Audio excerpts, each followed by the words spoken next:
So mga tol, matapos pong talunin ni Jaron Ennis si Imantas Estañones kahapon sa isang 6-round stoppage, kung saan pinabagsak po ni Jaron Ennis si Estañones sa round 6 na magpakawala ito ng sunod-sunod na uppercut mula katawan papuntang ulo. Nakatayo naman po agad si Estañones mga tol at nakasurvive po sa round 6. Subalit hindi na po natiis ng Pilipino trainer na si Marvin Somodio ang punishment na natatanggap ng bata niya mula kay Ennis, kaya kinausap niya po ang bata niyang si Estañones at sinabing alam daw niyang gusto pa daw nito lumaban pero kailangan na daw niyang ihinto ang laban. So pinatigil na po ni Marvin Somodio ang laban, kaya nakuha po ni Ennis ang panalo via stoppage sa round 6 or RTD at isang maging ganap na na-unified WBA at IBF at the ring champion si Jaron Ennis. So nagsalita na nga po ang Team Ennis sa plano nila sa susunod na laban. Wika nga po ni Eddie Hearn, promoter ng Matchroom, target umano nila na isunod ang kampiyon sa WBO welterweight na si Brian Norman Jr. at balak daw gawin yan sa buwan ng September.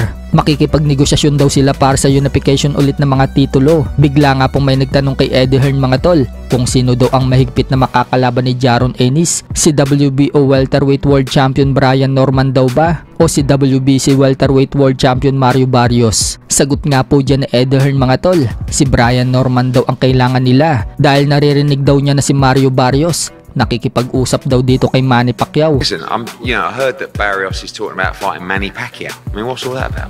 So mukhang totoo talaga na lalaban si Manny Pacquiao sa World Championship ngayong taon na ito kontra kay WBC welterweight world champion Mario Barrios. Matatandaan na binanggit na po yan ni Manny Pacquiao nito lang mga nakaraang buwan na magbabalik daw siya sa ring. So kung sakaling talunin ni Manny Pacquiao si Mario Barrios, magiging world champion ulit si Manny Pacquiao sa edad na 46 at kapag natalo naman po ni Jaron Ennis si Brian Norman, makukuha ni Ennis ang WBO ni Norman at magiging tatlo na ang titulo ni Ennis, ang IBF, WBA at WBO. Samahan pa ang Ring Magazine belt at kapag naglaban si Manny Pacquiao at Jaron Ennis, isang magandang history yan mga tol.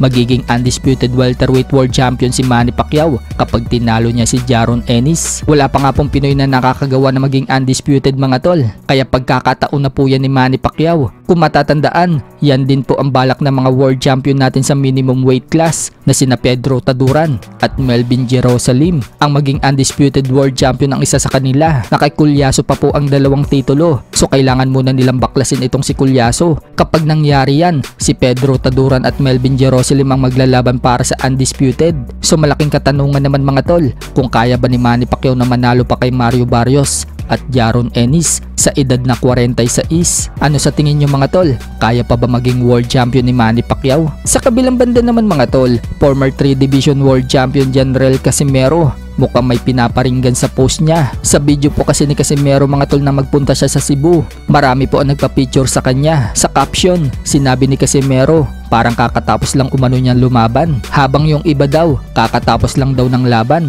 pero parang hindi daw lumaban, tapos na daw kasi agad ang istorya. Ibig sabihin ni Casimero mga tol, kakatapos lang daw ng laban ng iba pero hindi na daw pinag-uusapan. So sino kaya ang pinaparinggan ni Casimero sa post niya?